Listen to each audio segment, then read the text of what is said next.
Ya, gitu. Ini masih muter nggak apa-apa? Masih. Allahumma ya Allah. Jadi usaha dia Tujuman itu memiliki 5 misi, yang mana ini harus dijiwai oleh para guru ya yang belajar Tujuman. Apa itu 5 misi? Yang pertama adalah menjaga target. Karena program Tujuman itu mengemasnya, karena sudah selesai targetnya, maka cara menerjemahkannya itu dengan target. Bismillah nama seperti itu kan. Jadi macam targetnya, gunanya semuanya itu tetap dipakai. Ini misi Tujuman yang pertama. Yang kedua adalah menguatkan hafalan. Artinya logikanya orang yang hafal dan paham apa yang dibaca itu pasti hafalannya lebih kuat dari sekedar hafal tapi nggak paham gitu ya. Jadi Tujuman ini posisinya pemahaman, dan pemahaman itu menguatkan apa yang dihafal, menguatkan program tahfidz. Yang nomor 3 adalah pemahaman lafziyah. Pemahaman lafziyah itu bahwa materi yang kita sajikan itu ya terjemah perkata, terjemah kalimat, bahkan anak-anak diajar untuk keterampilan pembiasaan, keterampilan menulis. Jadi misalnya segala puji bagi Allah Tuhan seluruh alam, dia tahu maknanya kan, alhamdulillah. Tuliskan, bisa dia tulis. Di buku Tujuman itu ada kolom khusus dalam khusus untuk pembiasaan menulis Arab, sehingga secara lisan bisa, secara tulisan itu juga terampil. Kemudian yang nomor 4 adalah memahami intisari dan hikmah. Mungkin kalau kita lihat di metode terjemahan di luar itu ada yang tidak ada intisari sama sekali. Nah, kita karena punya misi anak-anak kita itu harus memahami Al-Quran dan pemahamannya sampai kepada amalia, maka kita sediakan intisari. Yang mana intisari ini setiap pelajaran ada, dan di setiap intisari itu ada 3 keyword yang penting selalu kita konsep seperti itu. Yang pertama, dasarnya apa, keutamaannya apa, tata caranya bagaimana. Itu setiap pelajaran Ustaz. Sehingga kan anak-anak kan cukup kuat ya pemahamannya, bukan hanya perkata per kalimat, bukan hanya lisan, tapi juga tulisan, tapi juga intisarinya apa. Nah, yang kelima, kalau pemahaman tekstual dapat, pemahaman kontekstual dapat, insya Allah sampai kepada misi yang kelima, yaitu amaliyah Al-Quran. Ini yang sangat kita harapkan. Al-Quran itu bisa menjadi pedoman hidup kita. Begitu Ustaz. Ini yang dicanangkan oleh Direktur Utama UB Foundation sejak kami menyusun Tujuman, 5 misi Tujuman Al-Quran. Podcast RPR. Mantap. Oke. Barakallah. Assalamualaikum warahmatullahi wabarakatuh. Assalamualaikum. Selamat datang kembali lagi di podcast Pondok Quran Al-Hidayah. Ya, alhamdulillah hari ini kita kedatangan tamu yang luar biasa, yaitu ada Ustadz Ahmad Mirza LC MPD. Kali ini kita akan membahas tentang sertifikasi terjemahan guru metode UMI. Alhamdulillah, gimana Ustaz kabarnya? Alhamdulillah, baik Ustaz. Alhamdulillah. Sudah sehat ya? Alhamdulillah sehat Ustaz. Gimana Ustaz pertama kali datang di Jambi? Alhamdulillah, ini memang pertama saya ke Jambi, dan Masya Allah luar biasa, tabarakallah. Senang sekali bisa berkunjung ke Jambi untuk Masya Allah. Ya, untuk sembari ini yang Ustaz ya share tentang betul, kita menyiarkan, mendapatkan program Tujuman Al-Quran untuk program pasca di metode UMI. Baik Ustaz. Oke, sebelumnya Ustaz, perkenalkan nama anak Dia Salamika. Di sini kita dari lembaga Pondok Quran Al-Hidayah. Jadi kami sedikit meminta ya, mencuri waktu Ustaz ya, untuk sharing-sharing itu bersama kami di podcast ini. Semoga dengan apa yang Ustaz sampaikan bisa memberi banyak manfaat ilmu ke para guru yang ada di Jambi, terutama yang menggunakan metode UMI. Oke.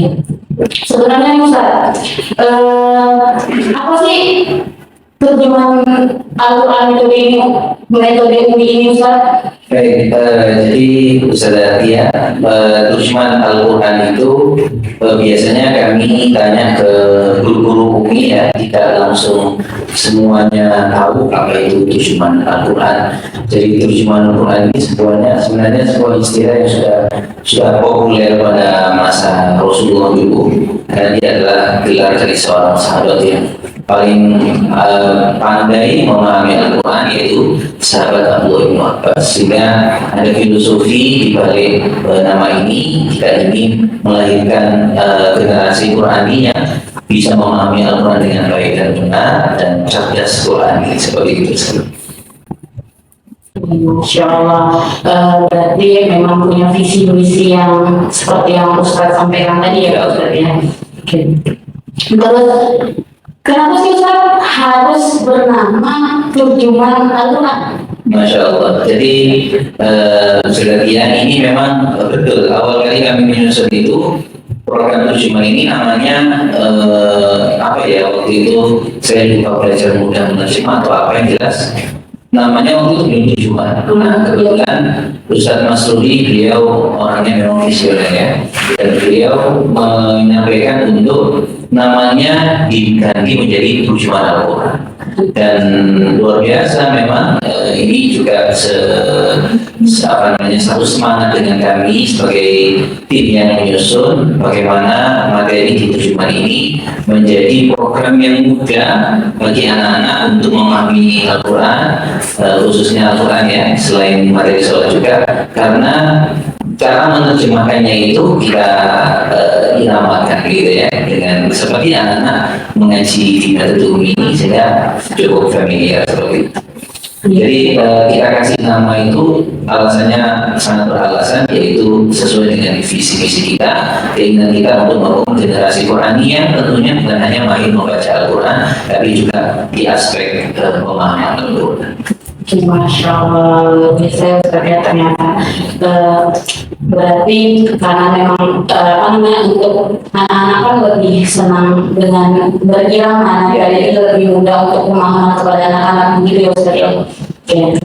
Nah terus Ustaz gini, kan ini kan apa namanya tuh gimana Al-Quran Ustaz. Nah kalau perbedaan dengan program tampil metode umbi dengan terjemahan Al-Quran metode umbi ini apa Ustaz perbedaannya? Baik, jadi kalau yang ditampil itu kan target kita adalah mengajak anak-anak untuk terampil membaca dengan baik dan benar. Itu bisa saya.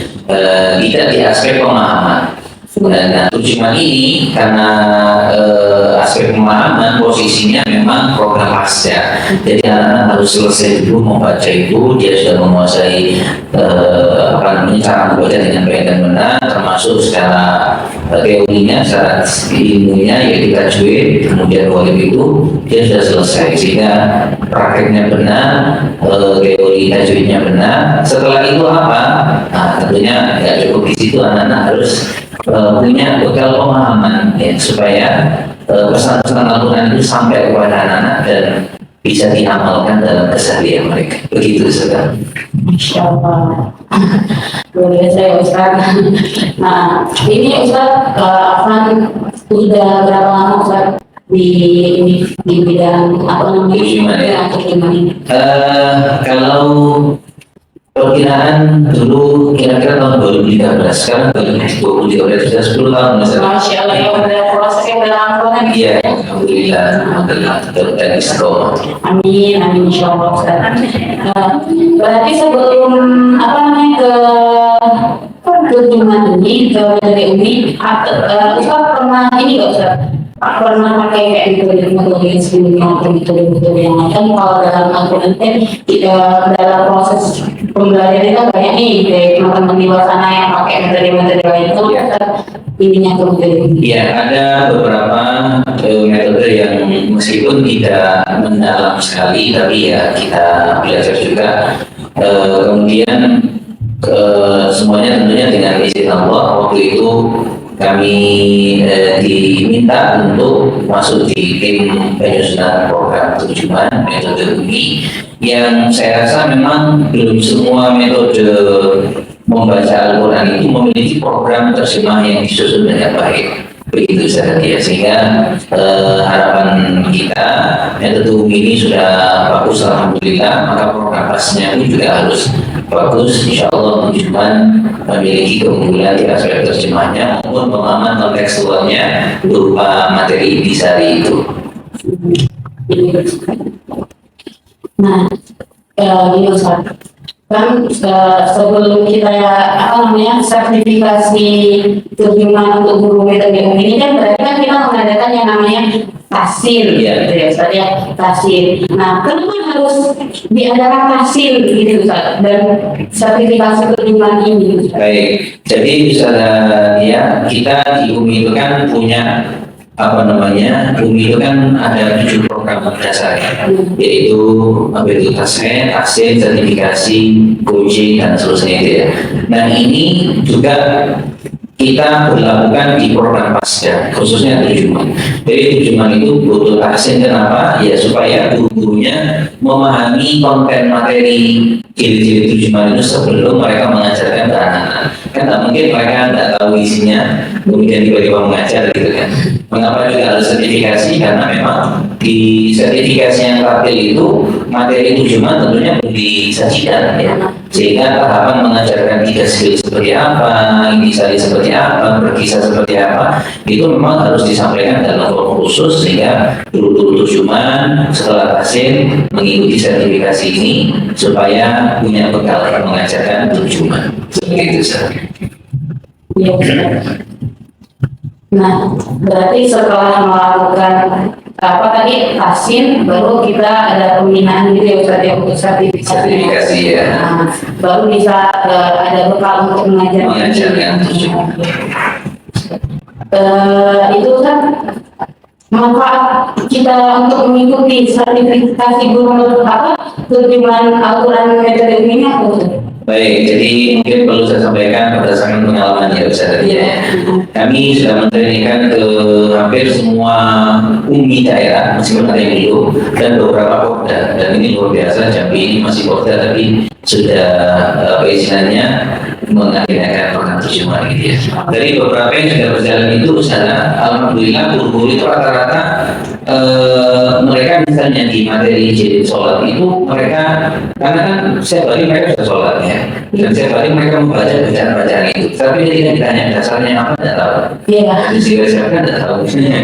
Sehingga dengan mengikuti program pelatihan 2 hari ini banyak wawasan-wawasan baru yang mereka dapatkan, khususnya di aspek referensi bacaan, hadis riwayat siapa, keutamanya apa, kemudian tuntunannya seperti apa, ini kami sampaikan menambah wawasan dan harapan kami menjadi ilmu yang manfaat begitu karena setiap harinya diamalkan.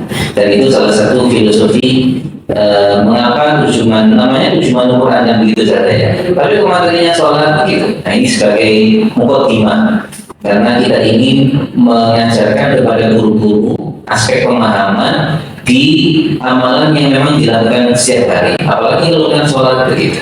Jadi itu insya Allah pengalaman kami mendakwakan terjemahan, guru-guru mendapatkan itu, dan dengan metodologi juga tentunya kita semua menyadari ada ungkapan atau itu ahmu dan mada. Metode itu lebih penting daripada materi itu sendiri, supaya guru-guru ini siap menyampaikan kepada anak. Seperti itu Ustaz. Masya Allah, luar biasa Ustaz. Alhamdulillah. Alhamdulillah. Nah, kayak ini Ustaz. Jadi kan di Jambi ini kan udah bukan. Di Jambi ini kan baru pertama kali ya Ustaz ya diadakan sertifikasi terjemahan ini. Apa sih harapan Ustaz gitu, nah setelah diadakannya sertifikasi di Jambi, terus kesan dan kesannya Ustaz gitu untuk para guru Al-Quran ini Ustaz? Oke. Harapan dan pesan gitu ya. Iya, harapan. Kesannya saya menyampaikan ini karena masih 1 hari ya Ustaz ya. Tapi kesannya Masya Allah, saya lihat teman-teman antusias belajarnya Masya Allah. Ada yang datang dari daerah yang cukup jauh perjalanan seperti itu. Saya salut teman-teman semangatnya belajarnya, dan saya lihat teman-teman di sini selain antusias belajar juga bagaimana mereka bekerja secara tim. Saya lihat panitia ini Masya Allah mengagendakan program ini, sudah manage, mengatur setiap hari, dan saya salut kerja tim dari teman-teman. Pesan untuk para peserta tentunya biasanya begitu ya Ustaz ya. Biasanya kegiatan 3 hari itu kan masing-masing kita itu kan punya kesibukan yang macam-macam lah ya, keluarga, kesibukan di lembaga dan seterusnya. Ada guru itu yang mungkin bisa 1 hari, nggak bisa 2 hari, ada yang bisa 2 hari, yang ketiga nggak bisa gitu. Maka pesan saya, karena pelatihan terjemahan ini cukup padat di hari pertama, hari kedua, hari ketiga, saya berharap bisa diikuti secara maksimal dan nanti materinya itu bisa didapat secara utuh begitu. Dengan demikian, maka insya Allah ini menunjang keberlanjutan selanjutnya untuk dakwah terjemahan Al-Quran bisa tersampaikan kepada anak-anak kita atau di lembaga usaha masing-masing. Ya, terima kasih juga kepada Ustaz sudah menyempatkan hadir ke beliau mau sharing dijauhi gitu ya Ustaz. Semoga senantiasa nanti ilmu yang Ustaz sampaikan itu menjadi barokah. Amin. Para guru juga mengajarkan kepada anak-anaknya menjadi barokah dan menjadi ini Ustaz ilmu yang bermanfaat. Amin. Amin. Insyaallah. Bagaimana nih pendapat Ustaz tentang penjamin Ustaz sebelumnya? Iya. Kalau Ustaz sebelumnya udah pernah janji atau Ustaz baru pertama kali nih dijami? Iya.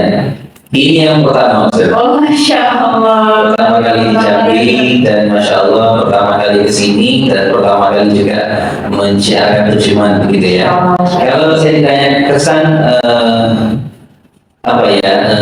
mungkin kalau saya sebutkan 3 R Ustaz. Apa tuh Ustaz? Iya. Kalau saya melihat masa teman-teman, Masya Allah, yang pertama itu rajin. Guru-gurunya itu rajin di sini ya. Saya melihat antusiasme teman-teman yang dari jauh itu, kemudian semangat belajarnya. Saya lihat selama sehari ini tidak ada yang ngantuk begitu Ustaz dia. Itu melihat bahwa betapa teman-teman itu rajin. Padahal saya lihat dan ini yang luar biasa juga yang ikut itu, kalau tadi saya kalau nggak salah itu hampir semua trainer itu ikut begitu. Itu yang saya salut di sini. Rata-rata kan di daerah-daerah itu kan para trainer kan sudah sibuk dengan kegiatan masing-masing ya, yang tujuh program dasar yang lain dan seterusnya. Tapi Masya Allah di sini hampir semuanya trainer itu bisa mengikuti kegiatan ini, menunjukkan betapa sangat pertama jadi rajin. Kemudian yang keduanya adalah rukun. Iya. Karena saya lihat teman-teman itu yang bekerja di sini bukan seorang. Ya. Yang di sini adalah semua saling, bahkan saya lihat sudah mengatur sorenya agendanya apa, malam itu apa begitu kan itu. Termasuk ini saya lihat kalau kita lihat di belakang ini kan sponsorshipnya itu Masya Allah gitu ya. Jadi teman-teman yang punya istilahnya jaringan atau aktivitas apa di bidang apa itu bisa bekerja sama dengan betul begitu. Nah, yang terakhir adalah ramah Ustaz. Apa Ustaz? Ramah. Jadi saya melihat teman-teman di sini Masya Allah menyambut tamu, kemudian menghormati tamu, melayani dengan penuh ramah dan sukacita. Jazakumullah khairan. Insyaallah. Dokter hari juga ya dengan kesan kalau Ustaz di Jambi. 3 yang tadi rajin, rukun dan ramah.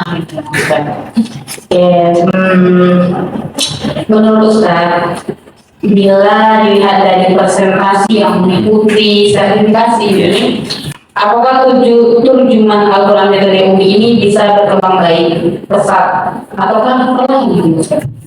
Baik, yang pertama yang perlu saya sampaikan adalah bahwa program terjemahan ini sebenarnya adalah salah satu program di metode UMI yang sifatnya memang bukan wajib, sehingga kami tidak bisa istilahnya mengharuskan semua anak-anak yang sudah munakhosyah UMI itu bisa kebijakan dari pusat ya, itu tidak kita wajibkan untuk belajar terjemahan. Untuk kebijakan saat ini demikian Ustaz. Jadi apa, setelah anak munakhosyah kartu itu silakan boleh pakai, boleh juga boleh tahfidz saja begitu ya, atau boleh juga terjemahan, atau boleh dua-duanya, terjemahan dan tahfidz dalam terjemahan. Nah, karena kebijakannya ini tidak mengikat, nantinya lembaga boleh memilih, ya kembali kepada kondisi di daerah masing-masing. Kalau kita melihat di beberapa daerah itu ada yang terjemahannya Masya Allah banyak sekali. Ternyata memang di sana bahasanya berlomba-lomba. Lembaga satu dengan yang lain itu kalau sudah selesai munakosha, oh ini loh ada program baru, menarik itu gimana bisa paham semangat bisa memahami Al-Quran gitu ya, ada hal yang baru tidak jenuh hanya menghafal gitu. Ada daerah yang mungkin berpikir bahwa oh kalau menghafal ini lebih bagus karena dia akan menghafal ini di bawah sampai ke surga misalnya gitu ya, beberapa pandangannya. Nah, adapun saya melihat di Jambi ini dengan melihat antusiasme teman-teman, para trainer yang banyak ikut, insya Allah tetap optimis ya, karena apapun itu kembali pada SDM programnya.